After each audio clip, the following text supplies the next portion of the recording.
Well, good morning, everybody. I'd like to call the meeting to order of the Infrastructure Resilience Advisory Task Force. It appears that a quorum is present.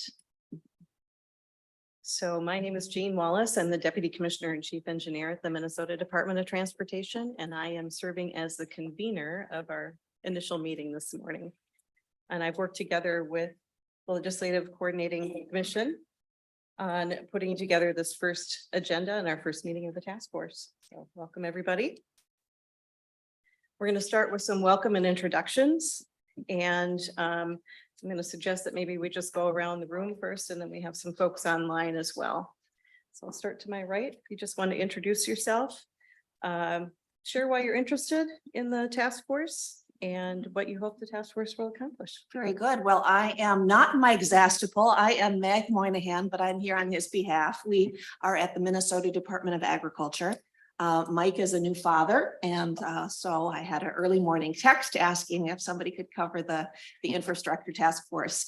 We are looking forward as an agency, and he in particular are looking forward to this opportunity. We have been making some very important investments in our food systems infrastructure in the department, and that also corresponds with other investments such as transportation, agriculture, and food systems rely on a lot of other agencies. And so we are looking forward to great ideas and more collaboration. Good morning. My name is Russ Mathis. My work position is a public works director for the city of Eagan, so one of the suburbs here in the Twin Cities. And then I'm here representing the Public Works Association, American Public Works Association, and the Minnesota chapter of that. As part of that chapter, I'm the chair of the Asset Management Committee.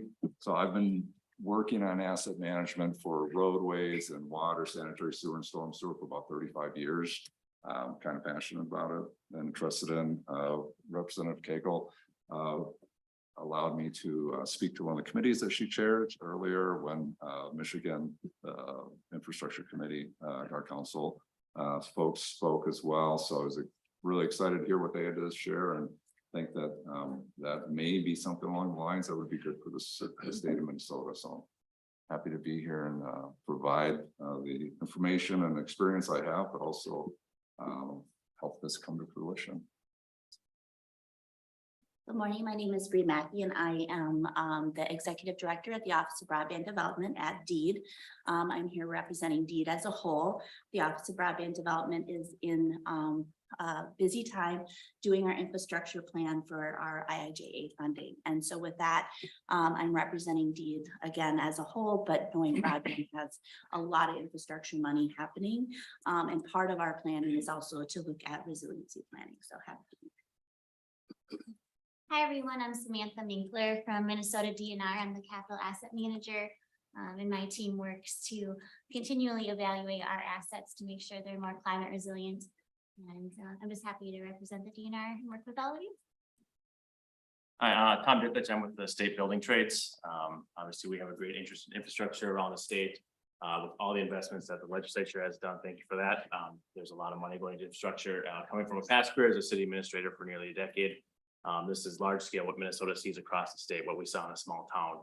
The needs are great. It's going to be interesting to partake in this conversation to see how it all comes together, because it's just not the water, the sewer, it's also the broadband. There's a whole bunch of needs when you talk about infrastructure. So I'm happy to be part of it.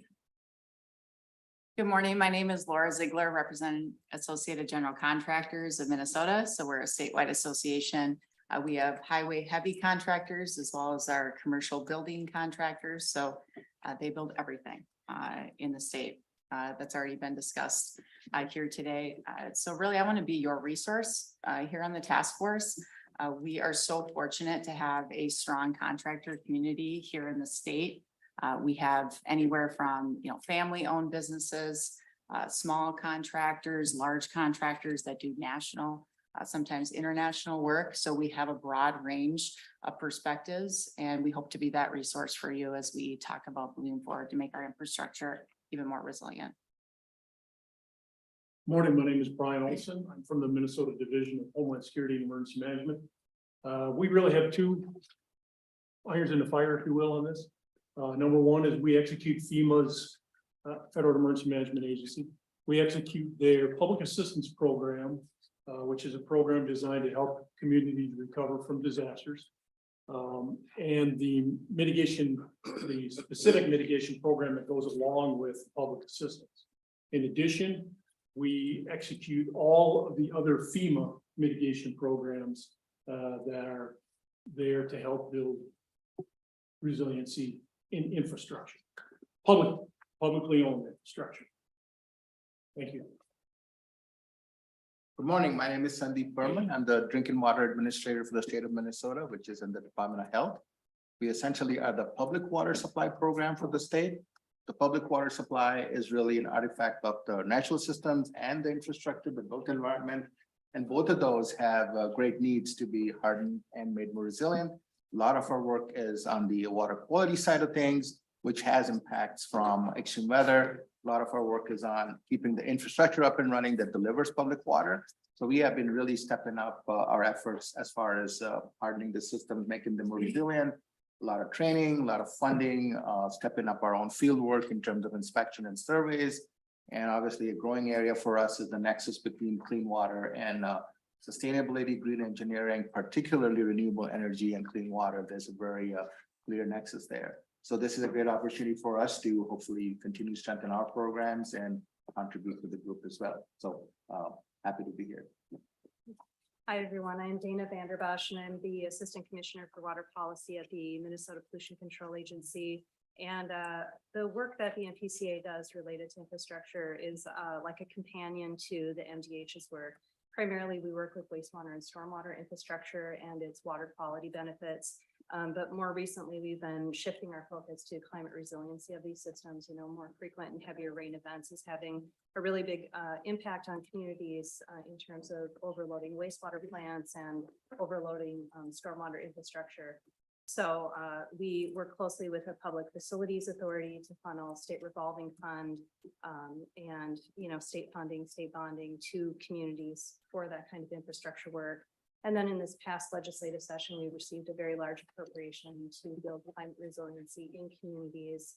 And much of that will be funneled towards stormwater infrastructure. So the work of this task force, I think, really dovetails very nicely with work that we have ongoing. And I'm looking forward to understanding what resiliency looks like in all of these different areas. It's definitely very needed. So happy to be here. Hi, my name is Sean Fonghorst. I'm an executive budget officer. I'm representing Minnesota Management and Budget, and we are available to help with all things coordination and budgeting related to infrastructure. Good morning, everybody. I'm Greg Ewick. I'm the newish Director of Real Estate and Construction Services for the Department of Administration. We help build the state buildings, so obviously resilience and sustainability is a key feature here. So I'm looking forward to serving. Hi, my name is Lyle Finwright. I actually represent the Minnesota Township Association. I have been a township officer for 35 years. I've had a lot of work experience over the last 55 years with a consulting engineering firm doing all types of infrastructure work in all areas, whether it's river erosion or wastewater treatment or sewer and water, or it covers the whole gamut. I'm also a retired member from the Newark County Planning and Zoning for 25 years, but I really enjoy this kind of work. I enjoy public works, and I still am employed, and so I just glad to be here and contribute what I can to make life great. Thank you. Hi, I'm Paul Kravanaugh. I'm a Clay County Commissioner out of Moorhead, and just a little background, it's mostly ag, environmental, and then now as Commissioner Governance in our area in Clay County. 37 years elected with solar water conservation. Served on the Board of Soil and Water Resources for 8 years. And now the Association of Counties has asked me to be part of this group. So whatever way I can, I'll be listening and contribute. I'm here. Hello, Senator John Jazinski. I've been in the Senate for about 7 years. Spent all 7 of those years on transportation and bonding. Prior to that, I was the mayor of Faribault for 8 years, and I go way back. I started as a planning commissioner back in 1993, so about 33 years in local government, and I was the chair of local government when we were in the majority. Now I serve as a deputy majority leader, the lead on transportation and still on bonding. So thanks for having me. Wonderful. I'm Representative Dawn Gilman. This is my first term being here. Happy to be here. I serve on the Sustainable Infrastructure Committee and just been fascinated just to learn the ins and outs of how Minnesota can be likened to other states and what's working in other states and how can we bring some of those things here. I also am I live in a township, so I'm very passionate about our roads, bridges, wastewater issues around the state, but then, just in my district as well, just seeing the impacts of how we need to, be thinking of the future and take care of the people that are here too. So happy to be here. Hi, excuse me, I'm Representative Erin Cagle. I'm the chair of the Sustainable Infrastructure Policy Committee. And I just think this is really timely. I was actually just up at the Buffalo River, Red River Basin project that's going on up there. And that's impressive. That was really cool. They're doing the water diversion flood resiliency program up there. And the benefits that they're getting from this project, they're restoring the aquifer. They're developing wildlife, they're cleaning the water, they're making sure that the silt doesn't get downstream.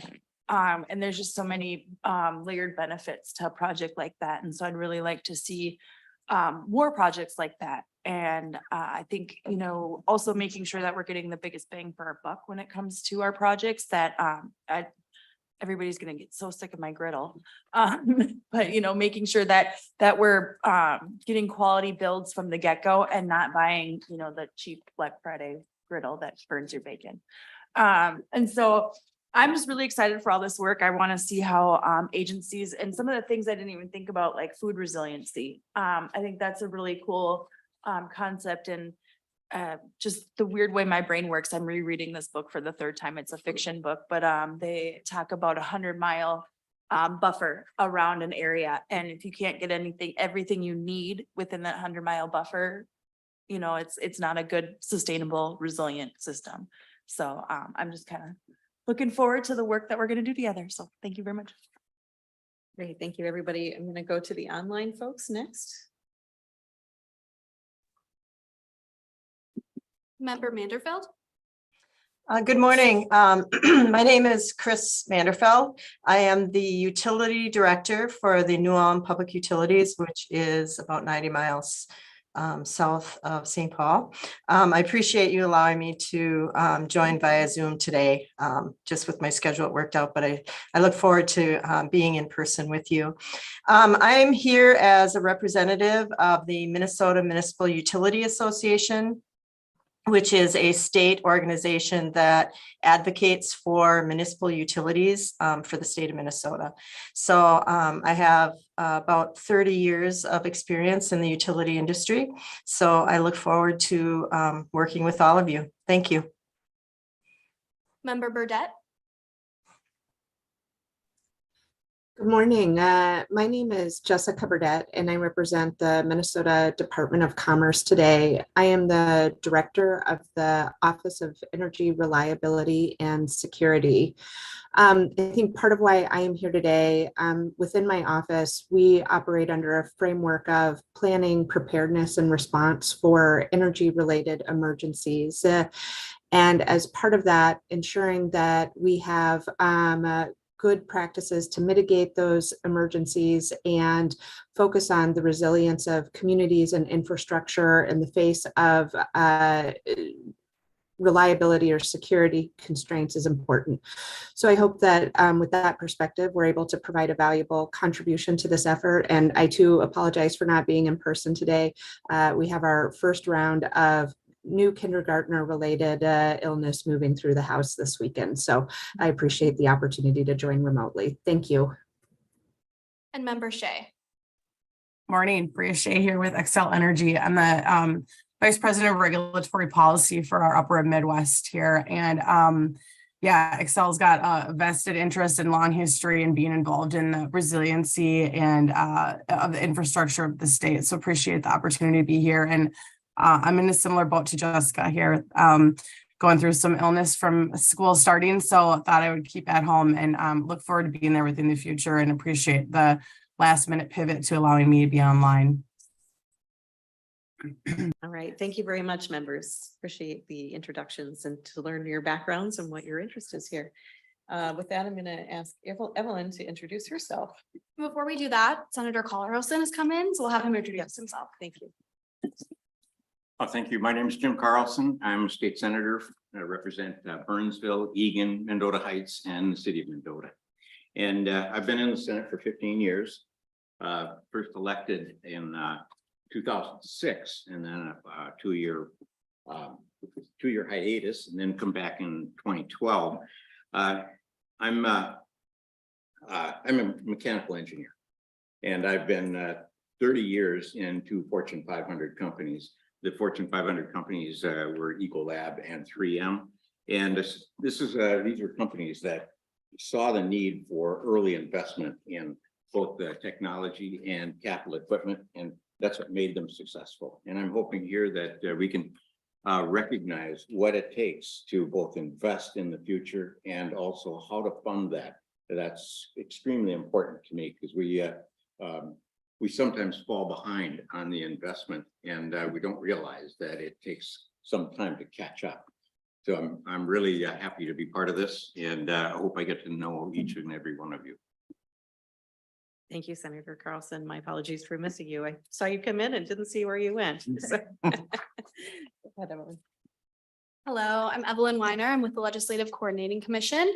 I facilitate and manage the administrative part of these task force meetings, so you'll be getting a lot of emails from me over the next 6-ish months. A couple general notes: the mics are always hot, which means they're always on, so don't say anything that you don't want recorded. In addition to that, that means get close to the mic if you can, so that the Zoom members are better able to hear you. Every meeting of this task force, there will be nameplates and folders in the front there for you to grab. We ask you to take materials with you, but to leave the nameplates and folders so they can be reused in further sessions. Very excited to get started on this work. My background's in transportation. All of the other infrastructure things are new to me, so I'm very excited to learn from all of these experts. All right, thank you very much for your assistance with all of this too. All right, with that, we're moving into the agenda item number 2, which is the overview of goals. And I'll just start with a statement saying the general duty of this task force is to evaluate issues related to coordination, sustainability, resiliency, and federal funding on state, local, and private infrastructure in the state. So please keep this in mind as we vote for our chairs, which is the next order of business on the agenda. The task force is required to elect a chair and vice chair, or chair and co-chairs from its legislative members. As I don't have the opportunity or the capacity to serve in this role, I would recommend that Representative Cagle chair the task force and Representative Gilman serve as a vice chair to ensure bipartisan support on the recommendations that come from this task force, but it is open for nominations as well. Does anyone have any additional nominations? Fantastic. We will do a roll call vote now. Member Carlson. Oh, this is for the state. Yes. Yes. Member Jasinski. Aye. Member Cagle. Aye. Member Gilman. Aye. Member Ewig. Aye. Member Zastupul. Member Burdette. Aye. Member Minkler. Aye. Member Vanderbosch. Aye. Convener Wallace. Aye. Member Olson. Aye. Member Dicklish. Aye. Member Kravenhoft. Aye. Member Mathis. Aye. Member Manderfeld. Aye. Member Berman. Aye. Member Mackey. Aye.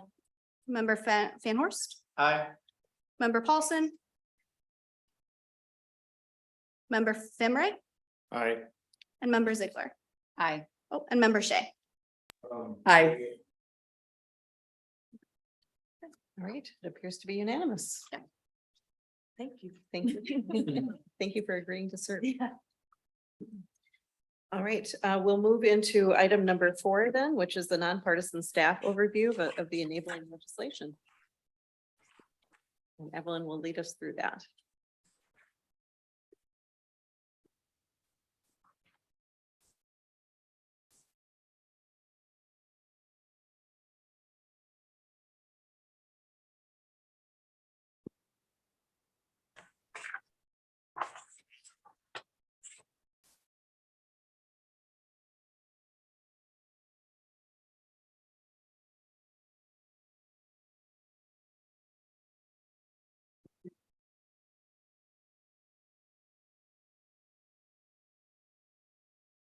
This presentation provides an overview of the legislative language that was used in the crafting of the bill for this task force.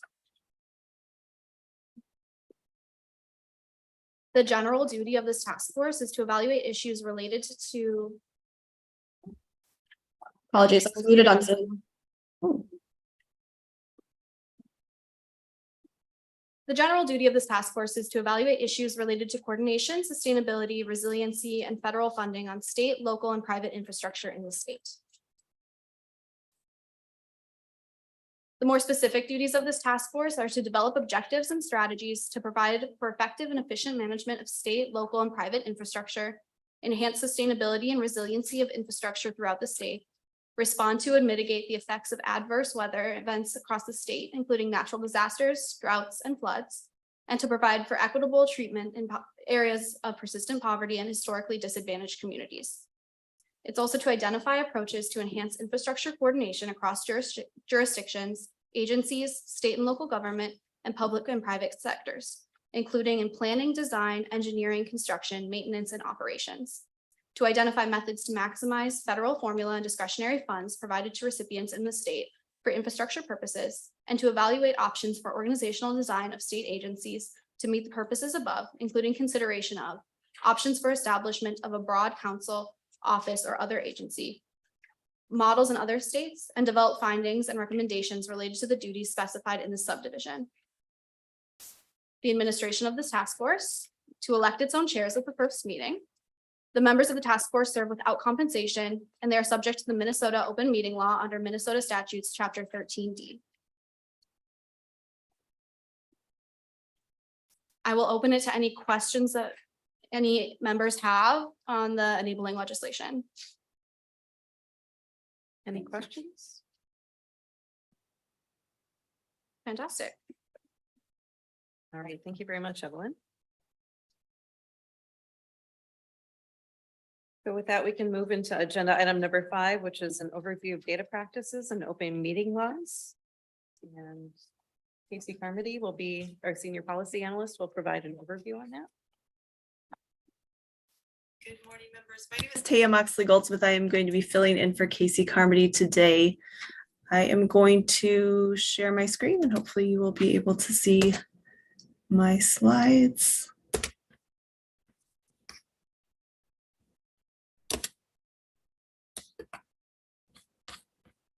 All right, hopefully everyone can see that.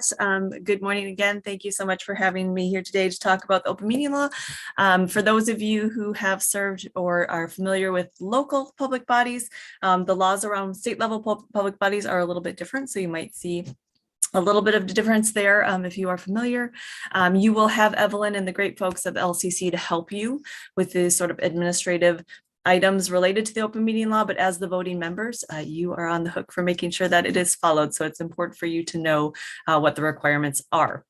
So the open meeting law is found in chapter 13D of the Minnesota statutes. And in a nutshell, it says, with limited exceptions, all meetings of public bodies must be open to the public. So the public needs to be able to attend or listen in if it's a remote meeting. And the Minnesota Supreme Court has identified 3 sort of policy purposes for the open meeting law. One is to prohibit actions taken at secret meetings. So that's the transparency piece that's really important to doing this public work that you'll be doing, to assure the public's right to be informed and to give the public an opportunity to present its views to the public body. This last one is something that the Supreme Court has highlighted, but in fact, the open meeting law does not require you to set aside any time for public comment. There might be reasons why you might want to do that, and there might be some requirements around the work that you're doing that would require or allow that, but the open meeting law does not. The open meeting law does not have a definition of meeting. So when we talk about what is a meeting subject to the law, we actually look to another Supreme Court case, the Moberg case from 1983, which gives us the quorum rule.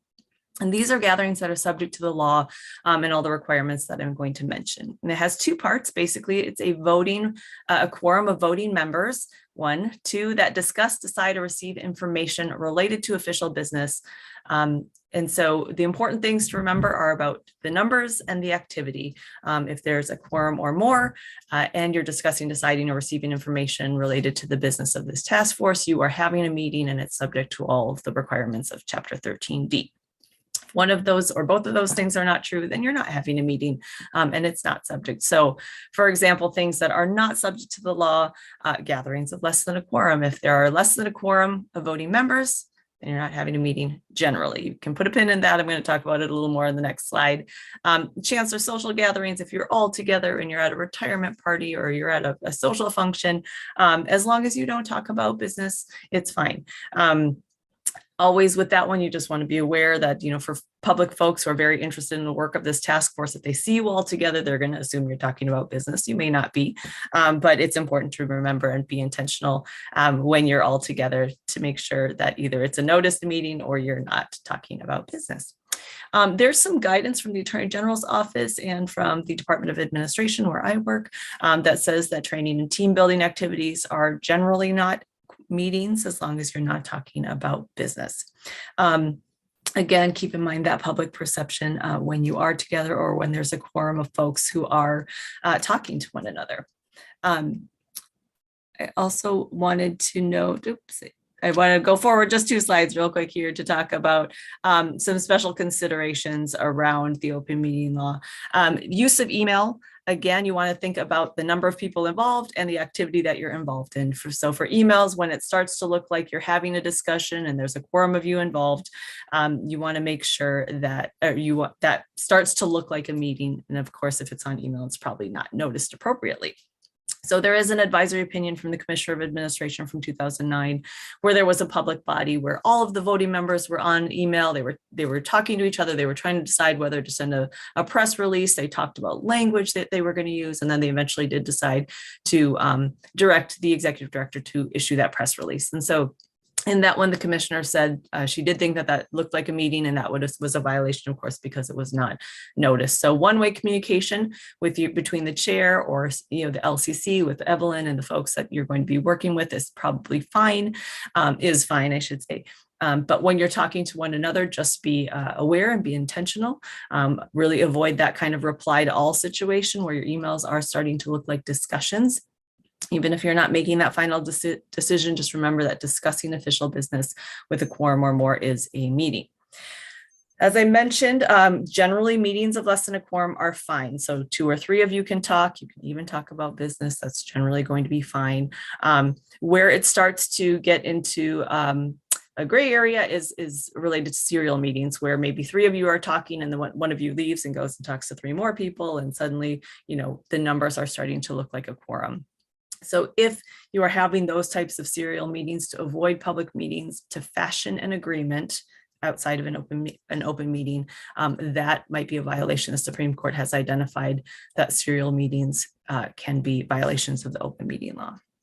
So I'm going to go back. I feel like this slide is a little bit out of order. So there are 3 types of meetings, and the types of meetings determine what kind of notice is required. And again, you have the folks at the LCC who are going to help you with this, but you should just also be aware. Regular meetings require a schedule of meetings on file at the primary office, or for state level bodies, you could just post it on your website. So once you have that schedule posted on your website, that's all you have to do for regular meetings. Special meetings are any meetings that are not on that schedule. And so if they're not on the schedule, it requires a 3-day advance posting on the website. It has to include the date, time, and place, and the meeting purpose. And special meetings are more limited than regular meetings. At your regular meetings, you can add things to your agenda, you can take things off, you have a little more flexibility. At special meetings, you have to confine your discussion to the meeting purpose. And so you want to make that purpose specific and as clear as possible in that special meeting notice so that members of the public can decide if they want to come. And then the chair and other folks will help you constrain your discussion to that topic, because if you go outside of that meeting purpose, then that would be a violation of the open meeting law. I'm not sure how much this will come up for this particular task force, but emergency meetings are basically special meetings where the 3 days that the circumstances don't allow for that 3-day notice. So for local public bodies, this may be like flooding or there's a pipe burst at the school, decisions have to be made quickly. Those are some examples of emergency meetings, and basically all the notice that's required is a good faith effort to notify media that has requested notice to emergency meetings. So that one is probably not going to come up for you, but just for you to be aware. This is another one that I don't know how much this will come up for you, but again, just for awareness, for closed meetings, meetings can only be closed if required or permitted by law. So there needs to be a statute that allows or requires you to close a meeting, in order to close a meeting. Otherwise, all meetings have to be open and available to the public. All closed meetings have to be recorded except for those closed pursuant to the attorney-client privilege exception. And there has to be a statement on the record before you close that meeting saying what is your legal authority to do that and what is it that you're going to talk about. So those are the requirements around closed meetings. Meetings and technology, this is one of those places where local public bodies and state level public bodies are a little bit different. State level public bodies can hold telephone meetings or meetings via interactive technology at any time if these conditions are met. All members can hear one another in testimony, and you'll note that it just says here. It's nice when folks can have cameras up and you can all see each other, but the requirements under 13D.05 only require you to hear one another. The public can hear discussion and votes. One voting member of the entity is physically in the regular meeting room, and then the votes are taken by roll call. Public may monitor from a remote site if practicable, and that should be in your notice and how the public can attend if you're going to have a remote meeting. You're going to put in your notice that some participants may participate remotely. And then there's a 10-day advance web posting requirement. Again, if this is on your regular schedule, then it's already on your website, so you're probably covered there. In terms of penalties and remedies, for those of you who are familiar with this law, you probably know this is a law that doesn't have a lot of teeth necessarily, but it's still important to know what happens if there is non-compliance. An intentional violation is a personal liability of $300. This second bullet probably not going to come up for you, but 3 separate violations, intentional violations, you forfeit your office. The Supreme Court has said, however, that's 3 separate adjudications, so that doesn't come up for many people. Reasonable costs, disbursements, and attorney's fees can be provided to a prevailing party, but also know that there is no reversal of public body actions taken while in violation of the law. The Supreme Court has said that is not one of the identified remedies. And so even if you are at a meeting that violates the open meeting law, your decisions will still stand. So if you have any questions, I am happy to answer them now. Otherwise, please feel free to reach out to my office, the Data Practices Office at the Department of Administration. We answer questions about both data practices and the open meeting law all day long, so we're happy to answer those questions for you. These are all the ways you can connect with us. And so please feel free to reach out if you do have any questions. Thanks for your time today. All right, thank you very much. Are there any questions by members? All right, thank you. So we can next move into item number 6 on the agenda, which is discussion. And we have 2 items for discussion. First is the approach to accomplish the work of the task force.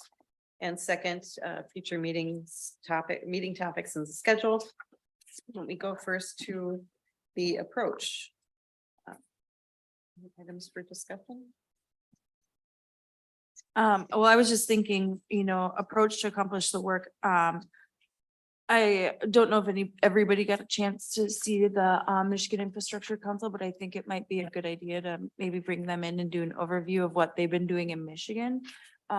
Just for us, it'd be a nice house folks to get a refresher, but also just kind of allow for a deeper dive into that. I'd written down some questions about, we need to define resiliency and sustainability. So what does that look like for our state? Do we have what we need within the state of Minnesota? Our ability to respond to events, our ability to cope with events while they're happening, and then preventing the impacts of events. Those are kind of the three things that I'm thinking about when it comes to this. And so, and then how we fund these kinds of programs. And so those were kind of the main questions. That was just kind of my thoughts, and I'm not sure the approach to work. I like doing things collaboratively and through discussion. So that's just my approach. If anybody has any other ideas. Thank you, Chair Cagle. Maybe we need to bring coffee to these meetings. Other thoughts? Senator Carlson, you carried the language in the Senate. For me, You carried the language in the Senate. What did you want? What do you want to, how do you want this group to work? I guess I do have a question on documentation. Will we have an official secretary, and will there be written minutes that'll be distributed as well? Yes, I will be creating minutes and then there will be a final report that I will also be creating. Good, thank you. Yep. And then we also would policy recommendations as well. So that's the biggest thing is I'd like to be able to go forward this next legislative session and have some sort of structure for some collaborative work that agencies, private entities, trades, cities, all of the players that are here at the table have input and a part in. Just have a follow-up on that. We're talking about a report in February of 2024, which is rapidly approaching. And do we know the extent of that report? Is it mainly going to be reporting on what we should be doing, or will we have conclusions that are part of that report? I think recommendations was in the enabling legislation.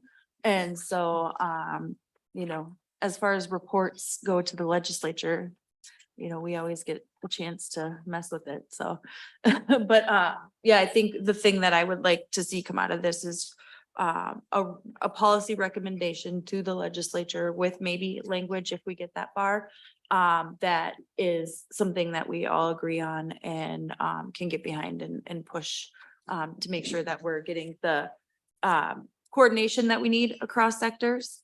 And that we're making sure that we're actually funding these projects. I kind of, when I was up in Moorhead this on Friday, I was, seeing this giant just kind of pit in the ground, and I'm like, this is what we're doing. But then just hearing all the benefits and then seeing how they had to piecemeal all of that together, and the 15 years that they worked on that project to just acquire land, and just all the coordination that and commitment that it took to get that project going. And that's something that our state should be doing as well. And so really having that foresight. So with broadband, for those that don't know, you do coordinate with a lot of the people in the room to make permitting happening. I like the idea of bringing in Michigan. For some of us that maybe haven't, I mean, I'm fortunate enough to have a career with the Soil and Water Conservation Office as well as federal government and know a lot of that, but I also don't necessarily have all the nuances. I also think those questions that you brought up and maybe some other ones, if we could have those and sort of individually digest them and provide that so we can better understand what that means to each one of our agencies, that would give us some traction on, putting our thoughts together versus right now feeling like a little overwhelmed. At least I am. Yeah. Yeah, Chair Cagle, I think that's a great idea. And the definition of sustainability and resiliency can be pretty broad. And we've got a very broad group here. So I think the suggestion to take, your questions and actually what's the definition for the different groups that we're representing? What does sustainability mean? What does resiliency mean for the different organizations that we're a part of? I think that will help us all better understand, the picture as a whole, but then maybe we can even shed some different light on, well, did you guys ever think about this? Yeah. You know, too. So the more we talk about it, the better I think we'll understand how important it is for us to work together on this. Would, I'm thinking maybe like a survey question, like a, Google form or something that we could send around to everybody and kind of, you know, what would be the questions that you'd want on that? Like what does the sustainability and resiliency look like? Yeah, and what efforts, I guess, are your organizations making, are thinking of making? What does it mean for your organization to have a resilient infrastructure? You know, what does sustainability mean for the infrastructure that your organization is tasked to work with? When I think of infrastructure, you could apply that to so many different areas and whether it's in public works or in soil conservation practices, or I mean, that's a broad area, and without some idea of what we're going to focus on, it gets pretty loose. We need to, I think, focus on something that is more specific, I guess is my point. May I ask a question? What, you mentioned there was some language during the session, and what was that aiming for? Well, what we had worked on was really looking at the Michigan Infrastructure Council and trying to figure out a way to make that work in Minnesota. When we had a number of meetings and sat down with staff to try and craft language, and I just got to the point where I didn't know enough and I needed input from organizations to make sure that we were doing something that was actually gonna work. And so I think that's the main thing is a lot of this came from looking at that Michigan structure, but I've also heard that Colorado has some good structures. And so maybe kind of one of the questions too is looking to see what kind of coordination or resiliency office. It's kind of a new trend, these resiliency sustainability offices across the states. And so seeing what they're doing and is it useful? Is it worthwhile?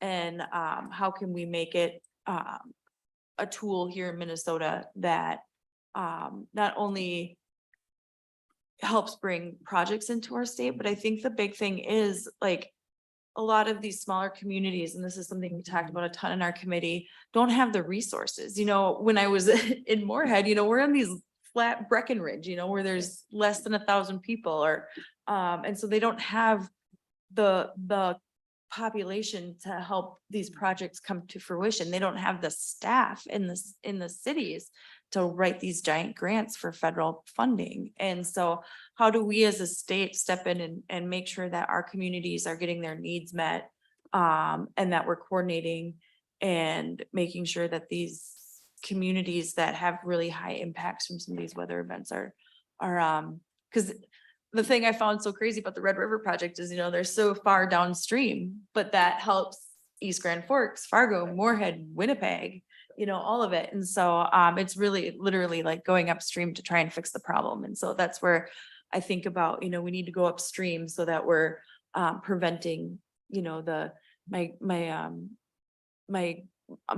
mom's aunt and uncle had their house condemned in the 90s during the Moorhead or East Grand Forks floods. And so, you know, how are we preventing those things from happening in the first place? I think about it. I'm an analogy person, so I keep thinking about like, you know, the insulin is the thing that we're using to treat the symptom. But you know, maybe if we, you know, stop eating so much sugar, then we wouldn't have to use the insulin. I like that. I mean, I guess I heard this morning, I missed it, that Duluth got 12 inches of rain, right? I'm sure they're thinking about those type of things right now too.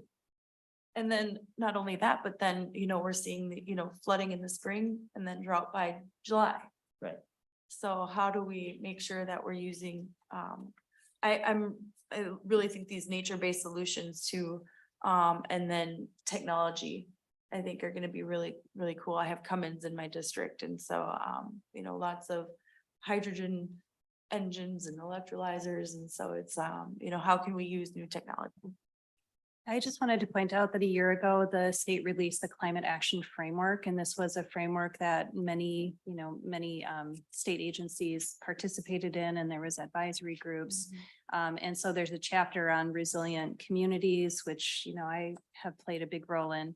And it really refers a lot to, not only like like urban forestry and kind of, green spaces within communities, but also, the resilient infrastructure, as I talked about earlier. There's also a chapter on, transportation. There's a chapter on, resilient buildings that the Department of Commerce is really key in. So I think it would be good for us to kind of familiarize ourselves with that work. There are very specific action steps that are kind of identified for every chapter. And there's an enterprise-wide group that is really working to try to drive that work forward.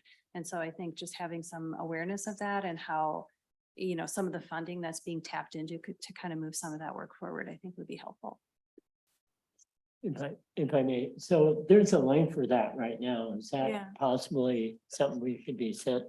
Because I think that's a big document. Yeah, and the framework itself, to be honest, the framework is like fairly high level, it has some pretty high level goals. But then there's like appendices where there's, action steps that are much more specific. And then there's enterprise-wide teams that are working on each of the chapters, and they're really kind of drilling down and, engaging communities to help kind of continue to shape their work. So I just think it's good to have some awareness of that framework. But yeah, Brian Olson from HSU.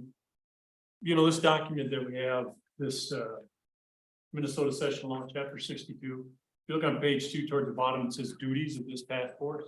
At a minimum, develop objectives and strategies. So maybe we ought to start with developing our strategic objectives.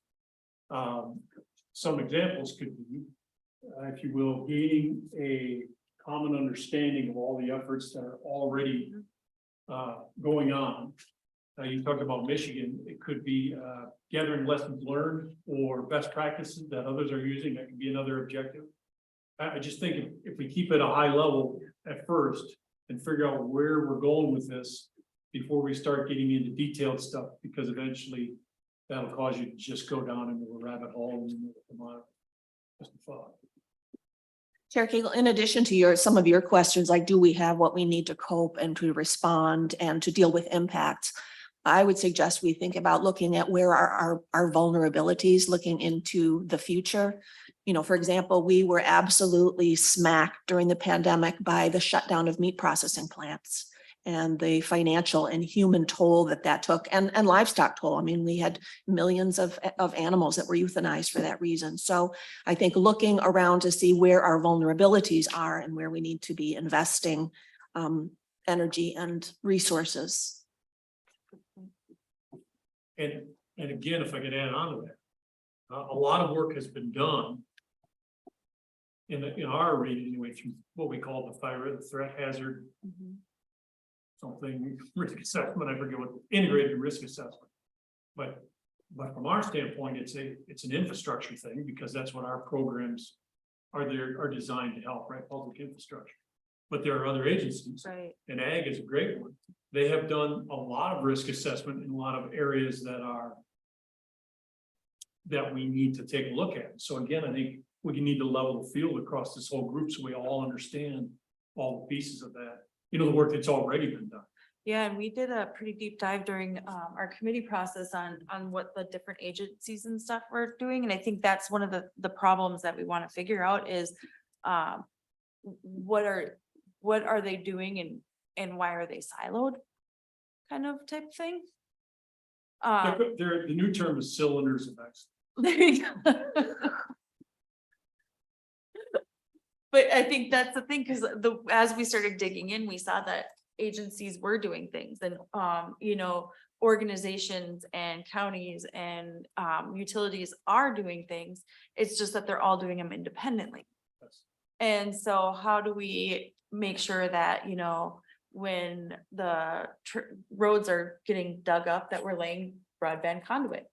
Or checking to make sure that the water infrastructure is there, and that we're, maybe hardening our electric line at the same time as we're ripping up Highway 65. So those are kind of some of the things that I, you know, starting to layer these projects, getting multiple benefits, but then also looking at how they're built, maintained, and the impact they're having on the communities and environment around. That makes sense. I think that's probably the clearest I've spoken in a long time. I have summer brain still. I'm just gonna offer one quick thing too. I believe having some bipartisan talk at the table is really important. Again, as legislation went through this past session, from our experience, on our side of the aisle, there's things that I believe, you know, even in this, you know, in the duties piece of it, is like what will take what takes priority. And again, like just when you look at, you know, some of the words as resiliency and sustainability, there are some, you know, cities and areas that have been suffering for years, and others that, you know, need support. But where is best use of tax dollar money?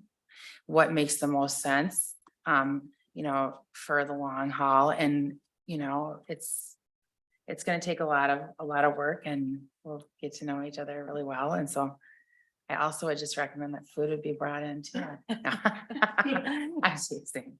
But no, I'm excited to get at this, and I think it's very good to identify some objectives and strategies. Is like where are we headed? Where are we going?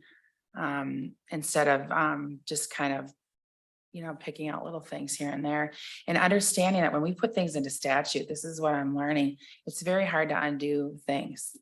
And the impacts, like, for example, on our building codes and different things like that, and where people choose to come to build if it's business, residential, I want to be real mindful of all the parties involved and how we can make Minnesota look attractive to, you know, folks coming in and staying. So that's something that's important to me, and knowing that we've got, is it 294,000 miles of roads in the state of Minnesota?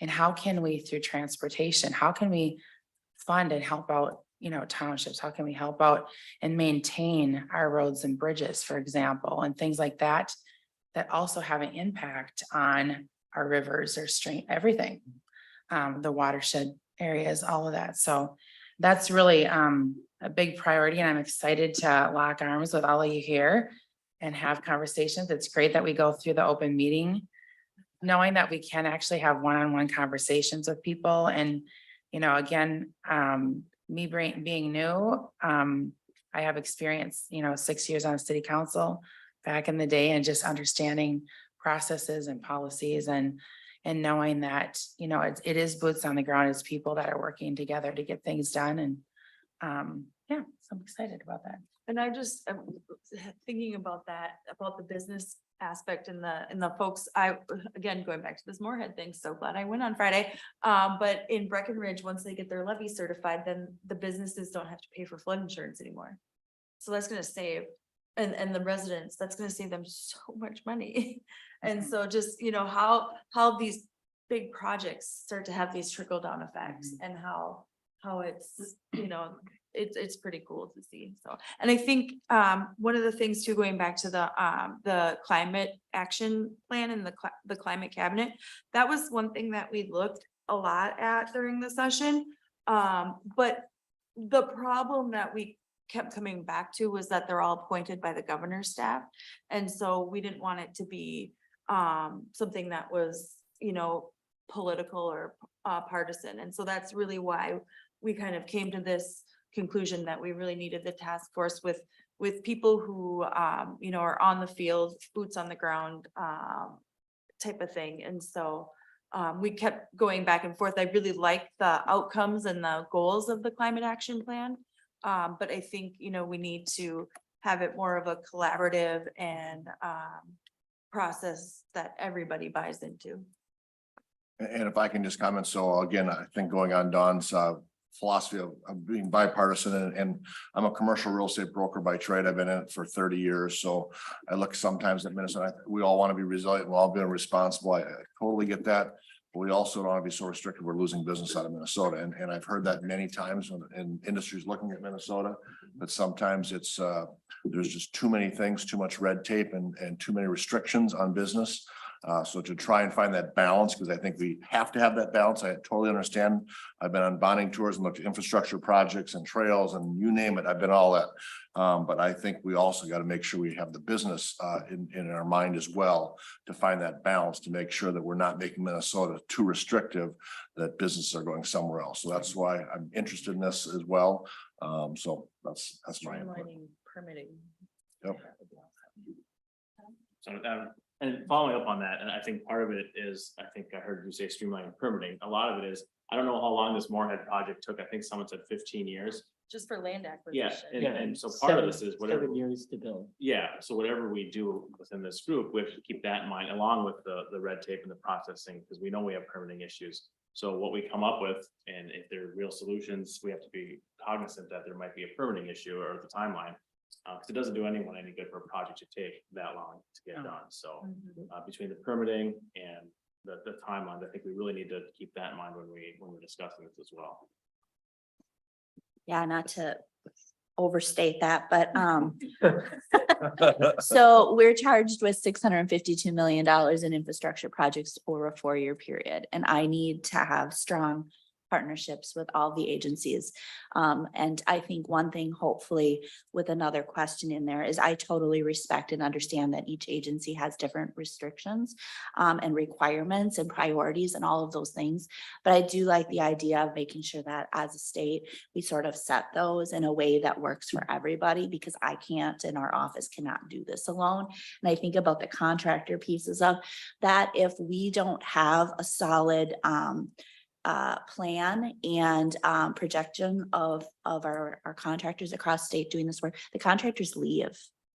And we will not get them back and we will not meet our goals. And so just making sure that, and I think there's a lot of efficiencies as well. And we have dollars, they have dollars working together. But I think that's one of the things I would love to see is sort of a prioritization of how we can serve each other as internal customers, as well as the external customers, in a way that doesn't feel like it's me or you.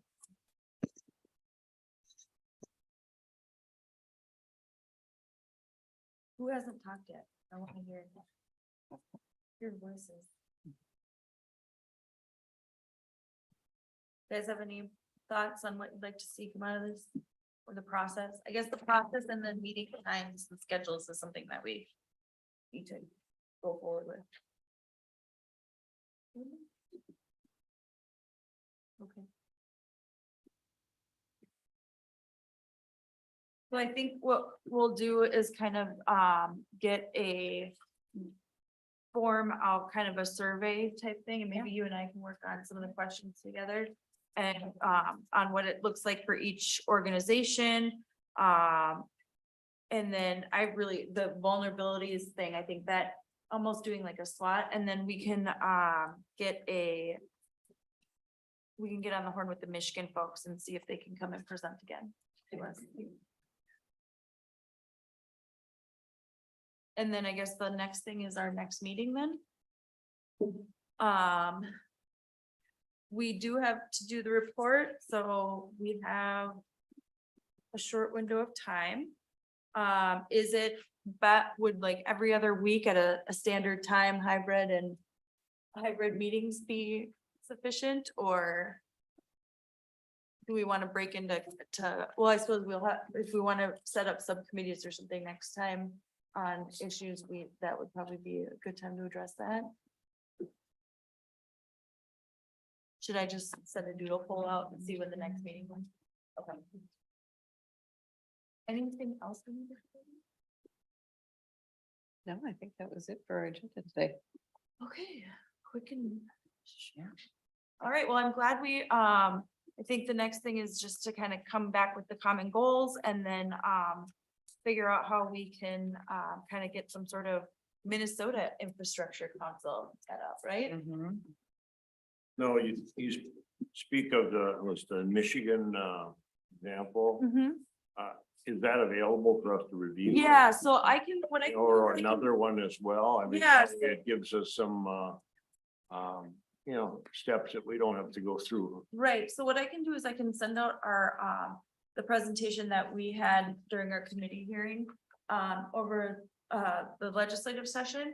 And then what I can do is I can set up, I'm actually been hearing a little bit about this Colorado model too, so I'd like to look, and see what they have, and I think, one of the groups that we might have missed here, is, Met Council.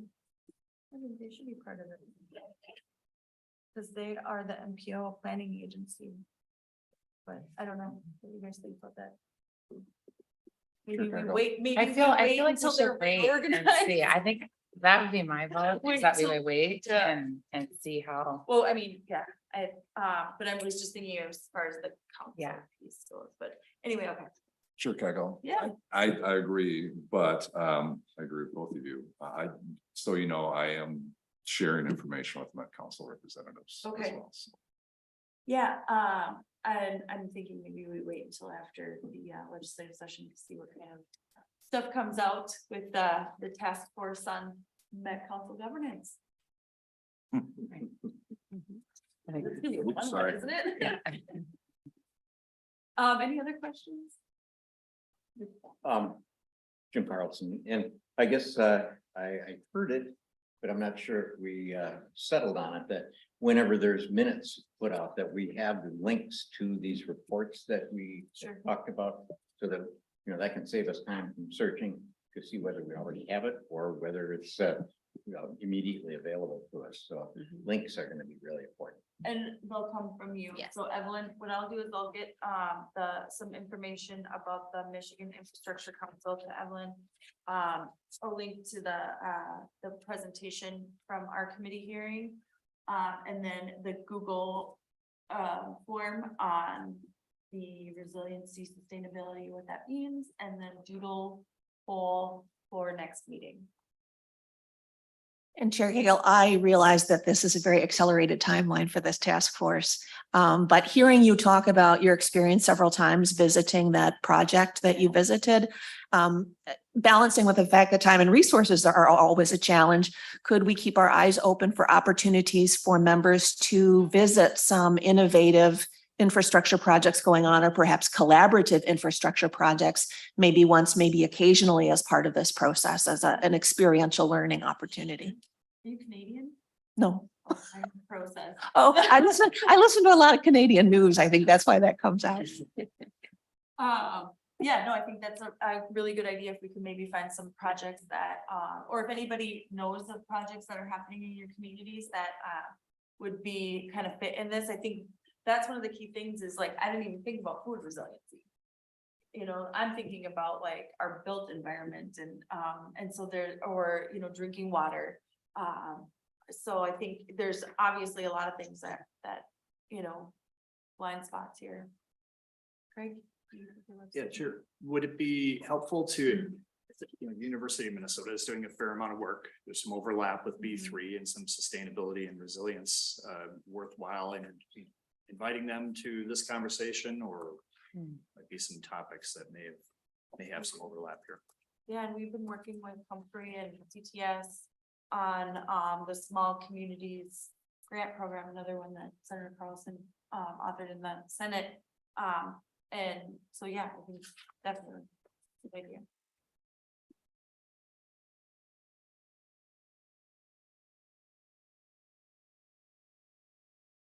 Thoughts, feelings, you guys excited, confused? So do we have a rough feeling on Monday worked? I'm just asking. Oh, well, me and Senator Kupek were there.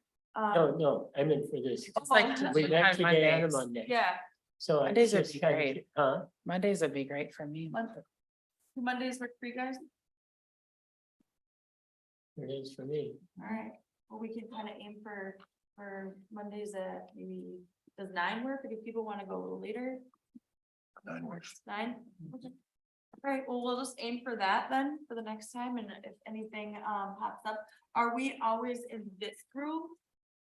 There are some technical difficulties in this room, so we are looking to another room potentially, but I will announce that if that takes Okay. place. So assume this room for now. Okay. Perfect. Well, I appreciate you guys all for being here. Anybody have to do some traveling, thank you for this.